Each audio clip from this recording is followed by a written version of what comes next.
সুপ্রিয় দর্শক, আসসালামু আলাইকুম। আপনাদের সবাইকে স্বাগত জানাচ্ছি এখনকার আলোচনায়। আপনাদের সঙ্গে আছি আমি সিরাজুল ইসলাম। দর্শক, ইরান এবং আমেরিকার মধ্যে অঘোষিতভাবে যুদ্ধবিরতি চললেও ইরান বলছে হরমুজ প্রণালীতে ইরানের অবস্থানে কোনো পরিবর্তন আসেনি। তার মানে হরমুজ প্রণালী যে বন্ধ আছে বন্ধই থাকবে, আমেরিকার জন্য খুলবে না এবং ইরানের মতো করে চলতে হবে, এর বাইরে কোনো কথা নেই। অর্থাৎ হরমুজ প্রণালী যুদ্ধের আগে যে অবস্থায় ছিল সেই অবস্থায় আর যাবে না। এর পাশে বিভিন্নভাবে আমেরিকার পক্ষ থেকে যে দাবি করা হচ্ছে যে আমেরিকা ইরানের সাথে যুদ্ধবিরতি শান্তি আলোচনা চালাচ্ছে, ইরানের পক্ষ থেকে পরিষ্কার করে বলা হচ্ছে এই ধরনের কোনো উদ্যোগের সাথে ইরান নেই। শুধু তাই না, ইরান বলেছে যে নতুন কোনো রকমের যদি হামলা হয় তাহলে তার পরিণতি হবে ভয়াবহ। এদিকে মার্কিন প্রশাসন, বিশেষ করে মার্কিন যুদ্ধ মন্ত্রণালয় পেন্টাগন, ইরানের সাথে যুদ্ধে হতাহত মার্কিন সেনাদের কথা যা বলছিল আজকে তার চেয়ে অনেক বেশি বলতে বাধ্য হয়েছে। সিএনএন এই খবর দিচ্ছে, নতুন আহত সেনার সংখ্যা বলছে 624 জন। এর আগে 400 সামথিং দেখানো হচ্ছিল, আজকে হঠাৎ করে 624 বেড়ে গেছে। সিএনএন প্রশ্ন তুলেছে হঠাৎ করে কিভাবে বাড়লো এবং এখনও প্রকৃতপক্ষে হতাহতের সংখ্যা গোপন করা হচ্ছে কিনা সেই সন্দেহ কিন্তু জোরালো। এপাশে তুরস্কের জন্য একটা বিপর্যয়ের দিন ছিল গতকাল। সৌদি আরব থেকে তুর্কি নির্মিত বাইরাক্তার আকিনচি ড্রোন ইয়েমেনে গোয়েন্দা বৃত্তির জন্য পাঠানো হয়েছিল।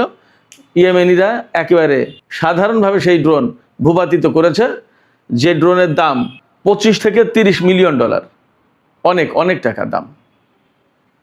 এরপরে আরও দুটি ঘটনা আছে, দুটি জাহাজ ডুবির ঘটনা আছে তুরস্কের। গতকাল তুরস্ক একের পর এক বিপর্যয়ের মুখে পড়েছে। এবার সে কাস্পিয়ান সাগরে ইরানের যে বাণিজ্যিক জাহাজে ইউক্রেন ক্ষেপণাস্ত্র হামলা চালিয়েছে, সে ব্যাপারে ইরানের পক্ষ থেকে তো কড়া প্রতিবাদ জানানো হয়েছেই।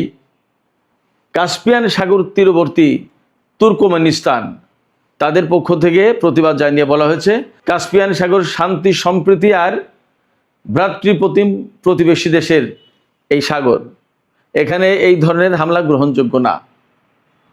তো সুপ্রিয় দর্শক, এই যে বেশ কয়েকটি বিষয় বললাম, এই বিষয়গুলো নিয়ে ছোট ছোট করে আলোচনা করব। আপনারা আশা করি শেষ পর্যন্ত সঙ্গে থাকবেন, আর যদি ভিডিও ভালো লাগে তাহলে লাইক, কমেন্ট, শেয়ার করবেন এবং চ্যানেলটি সাবস্ক্রাইব করে সাথেই থাকবেন। দর্শক, চলুন বিস্তারিত আলোচনা করি। সর্বপ্রথম বলি, ইরানের পক্ষ থেকে একদম পরিষ্কার করে বলা হয়েছে যে বিভিন্ন সূত্র থেকে বা আমেরিকার পক্ষ থেকে বিভিন্ন কায়দায় ইনিয়ে বিনিয়ে যে দাবি করা হচ্ছে যে ইরানের সাথে আমেরিকার শান্তি আলোচনা চলছে, যুদ্ধবিরতির আলোচনা চলছে, প্রকৃতপক্ষে এই ধরনের কোনো আলোচনায় ইরান যুক্ত হয়নি, ইরান নেই, ইরান এই ধরনের কোনো আলোচনা করছে না। ইরানের পররাষ্ট্র মন্ত্রণালয়ের মুখপাত্র ইসমাইল বাকাই এই ঘোষণা দিয়েছেন। অর্থাৎ ইরান সরকারের পক্ষ থেকে একেবারে পরিষ্কার করে বলা হলো যে এই ধরনের আলোচনায় নেই। যুদ্ধ অঘোষিতভাবে আমেরিকা বন্ধ করেছে। ইরান বলছে যে তারা যুদ্ধ শুরু করেছে, কিন্তু যুদ্ধ এখানেই শেষ না। যুদ্ধ কবে, কখন, কিভাবে শেষ হবে সেটা সিদ্ধান্ত নেবে ইরান। অর্থাৎ ইরান তার মতো করে একটা পর্যায়ে গিয়ে শেষ করবে যুদ্ধ, কারণ ইরানের মনে অনেক দুঃখ, ব্যথা, বেদনা, ক্ষোভ, অনেক কিছু আছে। ইরান অনেক কিছু হারিয়েছে, তাদের সর্বোচ্চ নেতা থেকে শুরু করে বহু বেসামরিক নাগরিককে হারিয়েছে যাদের কোনো অপরাধ ছিল না এই যুদ্ধের ব্যাপারে। অতএব ইরান কবে, কখন, কিভাবে প্রতিশোধ নেবে আর কবে, কখন, কিভাবে যুদ্ধ শেষ করবে সেই সিদ্ধান্ত ইরানের পক্ষ থেকে আসবে। ইরান আরও বলেছে যে যখনই তেলের দাম বেড়ে যায় তখনই ডোনাল্ড ট্রাম্প তাদের আলোচনায় বসার ব্যবস্থা করে। আমরা তার এই চালাকি, তার এই কৌশল আমরা বুঝি, এই সমস্ত আলোচনা এখন আর হবে না। পাশাপাশি ইরানের সামরিক বাহিনী একদম সুস্পষ্ট করে বলেছে যে আমেরিকা যুদ্ধ বন্ধ করেছে, ফাইন, কিন্তু নতুন করে যদি ইরানের উপরে হামলা চালায় তাহলে তার পরিণতি হবে ভয়াবহ এবং ইরান যে কোনো পরিস্থিতি মোকাবেলার জন্য কিন্তু প্রস্তুত রয়েছে। এই কথা কেন বলছে ইরানের পক্ষ থেকে? এই কথা ইরানের পক্ষ থেকে সামরিক বাহিনী বলছে এই কারণে যে বিভিন্ন জায়গায় খবর আসছে, এমনকি ইসরায়েলের গণমাধ্যমে, যে ইসরায়েলের প্রধানমন্ত্রী বেনিয়ামিন নেতানিয়াহু আগামীকাল মঙ্গলবার 28 জুলাই আমেরিকা সফরে যাবেন এবং আমেরিকায় যাওয়ার পরে প্রেসিডেন্ট ডোনাল্ড ট্রাম্পের সাথে মিটিং করবেন। সেই মিটিংয়ে হয়তো এমন সিদ্ধান্ত হওয়ার সম্ভাবনা আছে যে আমেরিকা ইসরায়েল দুই দেশ মিলে ইরানের বিরুদ্ধে নতুন করে যুদ্ধ শুরু করতে পারে, এবং ওই যে বড় হামলা চালাবে বলে আমেরিকা প্রস্তুতি নিয়েছে, সেই হামলার কথা বলা হচ্ছে যে হামলা আবার হতেও পারে ইরানের বিরুদ্ধে। এই জায়গায় ইরানের সামরিক বাহিনী পরিষ্কার করে বলেছে যে আমেরিকা যদি নতুন করে ইরানের বিরুদ্ধে কোনো রকমের হামলা চালায় তাহলে তার পরিণত হবে ভয়াবহ।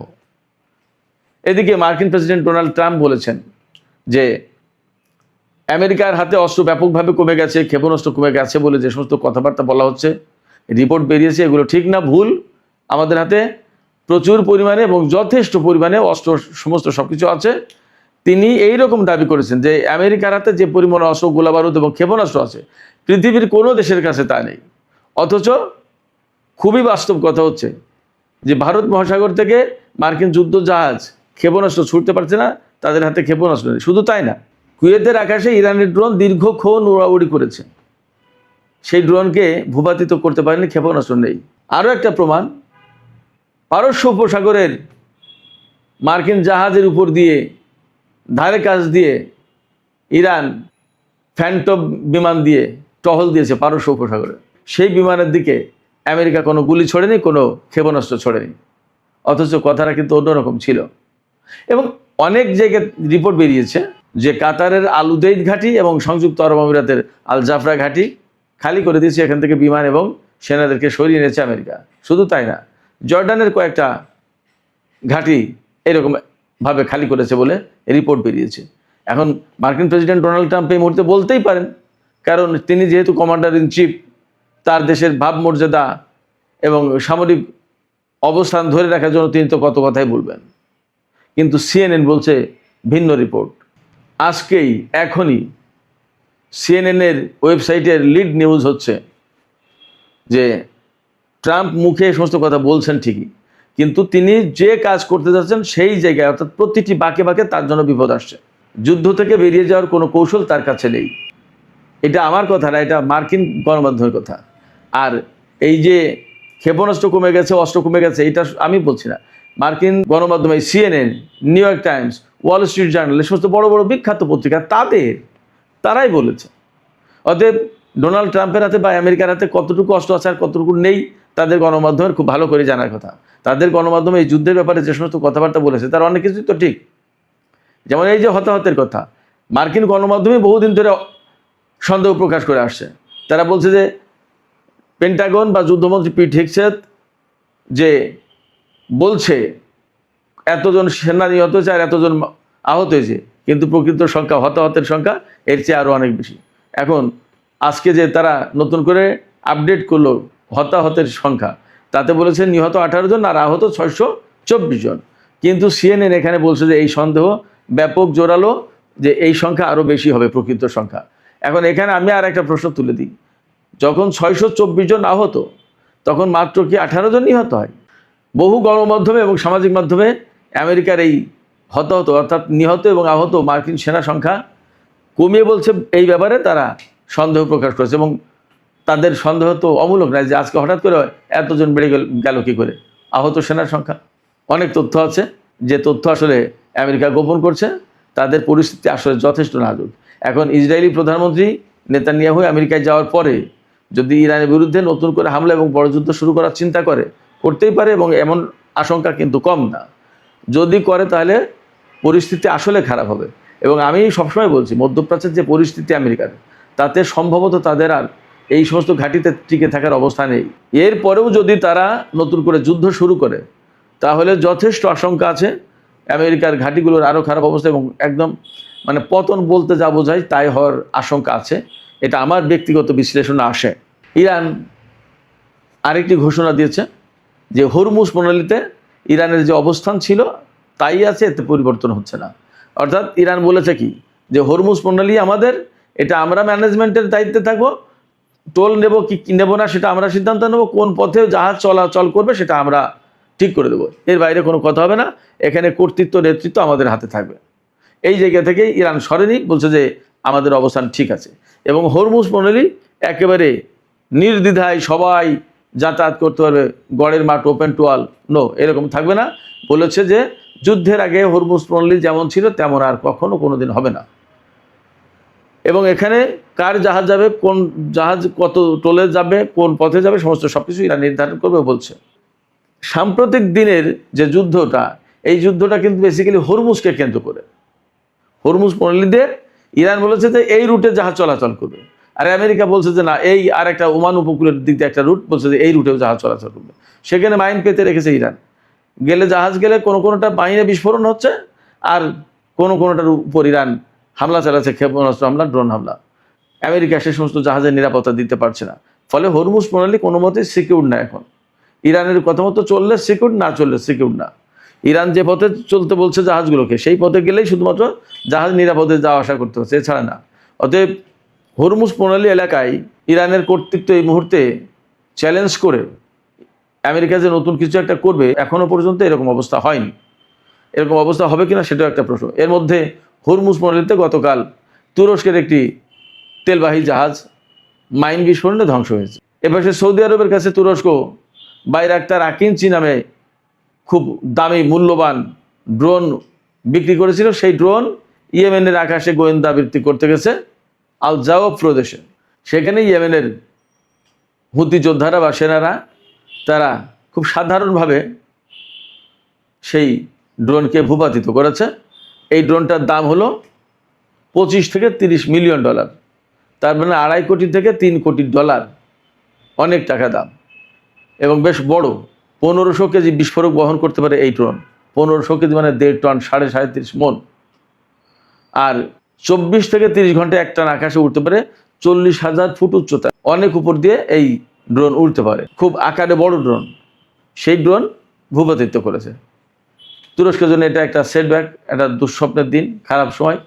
আর একটা ঘটনা ঘটেছে কৃষ্ণ সাগরে। ইউক্রেনের ওডেসা বন্দর থেকে তুরস্কের মালিকানাধীন একটি জাহাজ গিনি বিসাউয়ের পতাকা বহন করছিল, হয়তো কোনো পণ্য নিয়ে ওই জাহাজটা যাচ্ছিল কৃষ্ণ সাগর দিয়ে। বলা হচ্ছে রাশিয়ার ক্ষেপণাস্ত্রের আঘাতে সেই জাহাজ ডুবে গেছে এবং বেশ কয়েকজন নাবিক হতাহত হয়েছে। রাশিয়া বলছে যে আমাদের ক্ষেপণাস্ত্রে এই ধরনের ঘটনা ঘটেনি, বাট কৃষ্ণ সাগরে তুরস্কের একটা জাহাজ ডুবে গেছে, এটা বাস্তব কথা। তার মানে গতকাল তুরস্কের জন্য ভারী খারাপ সময় গেছে। হরমুজ প্রণালীতে জাহাজ বিধ্বস্ত, কৃষ্ণ সাগরে ক্ষেপণাস্ত্রের আঘাতে জাহাজ ডুবে গেছে, আর ইয়েমেনের আকাশ থেকে তুর্কি নির্মিত সৌদি আরবের মালিকানাধীন ড্রোন বিধ্বস্ত। তুরস্কের জন্য কোনো খবরই ভালো ছিল না। আরেকটি বিষয়, ছোট্ট বিষয়, আমি একটু কথা বলে শেষ করি। সিরিয়ার প্রেসিডেন্ট আহমেদ আল সারা ওরফে জুলানি, তিনি বলেছেন ইসরায়েলের সাথে একটা নিরাপত্তা চুক্তি করার ব্যাপারে কাজ চলছে এবং একটা পূর্ণাঙ্গ চুক্তি হবে তাদের সাথে, যাতে সিরিয়া নিরাপদ থাকে। ভাবতে পারেন খবরটা কি? ইসরায়েলের সাথে সিরিয়া নিরাপত্তা চুক্তি করে সিরিয়ার নিরাপত্তা নিশ্চিত করবে।